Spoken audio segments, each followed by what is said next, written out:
Hello, welcome back guys to Amalia Projects here. Today in this video I'm going to show you a tutorial how to log out from LinkedIn account on Android. But before it, I hope you guys click subscribe and the bell button to support the channel. And without any further ado, let's get started to the video. Well guys, firstly here of course you just have to open your applications, and you also have to make sure that your phone is already connected to the internet.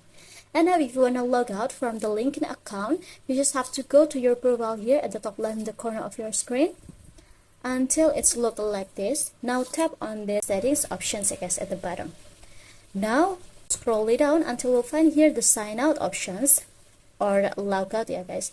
Just tap on it, and after tap on this sign out. And as you can see, for my account is already signed out on logout for the applications guys. If you want to log in, you just have to enter your email and the password again. So I think it's enough. Thank you for watching this video. Don't forget to leave your like and comments below, and I'll see you soon on the next one. Goodbye.